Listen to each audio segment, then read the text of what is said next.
আসসালামু আলাইকুম গাইস, কেমন আছেন আপনারা সবাই? আপনাদের জন্য আমি আজকে একটা কহি ভাজি রেসিপি নিয়ে আসছি ডিম দিয়া। তো দেখুন, প্রথমে এখানে তেলটা যখন গরম হয়েছে 2-3টা পেঁয়াজ কেটে দিলাম আর 3-4টা কাঁচামরিচ ফাইরা দিয়ে দিলাম।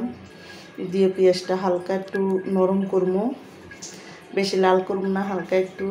তো যখন হালকা একটু হইব, একটা ডিম ভেঙে এখানে দিয়ে দিলাম। দিয়ে কিন্তু আমি অল্প একটু লবণ দিছি যাতে ডিমটার ভিতরে হয়।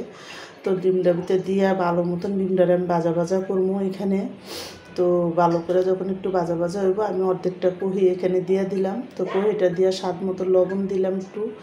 আর এখানে আমি অল্প করে হলুদের মানে আধা চামচেরও কম হইব হলুদ, মরিচ আর একটু ধনিয়া পাতা দিয়ে দিলাম। একসাথে দিয়ে ভালো করে কিন্তু আমি মশলাটার সাথে মিলাইয়া তারপরে কিন্তু দেখুন আমি এখানে মিলাই দিব সবটি মশলা। তো কহি ভাজিটা সবটি মশলার সাথে মিলে আর বাদ বাকি কহি যেটি আসলো ওইটা দিয়ে আমি ডাক্কা চুলার মধ্যে বসাই দিব। যখন একটু নাইব তখন আমি আবার ঢাকনাটা উঠাইয়া দেখুন ভালো মতন আমি এটারে আবার মিলাই দিব যাতে প্রতিটা কহি ভাজির সাথে মশলাটা মিলে। তো মশলাটা যখন প্রতিটা কহি ভাজির সাথে মিলব তারপরে কিন্তু আমি ভালো করে উঠায় রেখে দিব।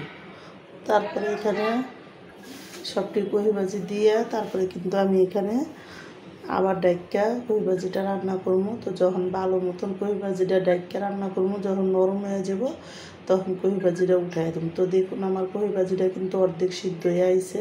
তো এইভাবে করে ডিম দেওয়া কহি ভাজি যার পছন্দ তারা লাইক সাবস্ক্রাইব দেন, প্লিজ আমার ভিডিওটা শেয়ার করে দেন বেশি বেশি আর সাবস্ক্রাইব করে দেন। আর আমি এদিকে দেখুন একটা শুকনো মরিচ সুন্দর করে টাইলে এটির সাথে দিয়ে দিলাম। তো কহি ভাজিটা যখন পানিটা শুকিয়ে আইছে আমি একটু হালকা দেখলাম যে নরম হয়েছে, একটু ভাঙ্গে দিলাম।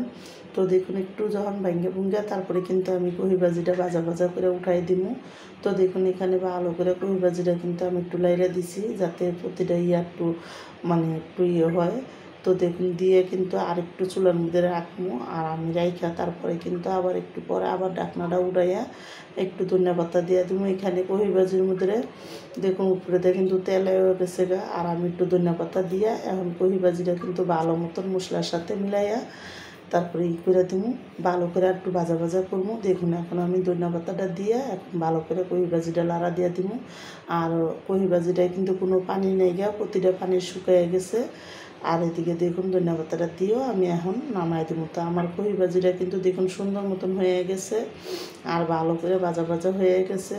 তো এইভাবে কহি ভাজি রান্না করে খেয়ে দেখেন অনেক মজা লাগবো। তা আমার দেখুন এদিকে কহি ভাজিটা কিন্তু পুরো রান্না শেষ, আমি কিন্তু এখন নামাই দিব। কহি ভাজিটা কিন্তু হয়ে গেছে। তো দেখুন আমি আরেকটু লাড়া দিয়ে দিলাম, আমার এখন কহি ভাজিটা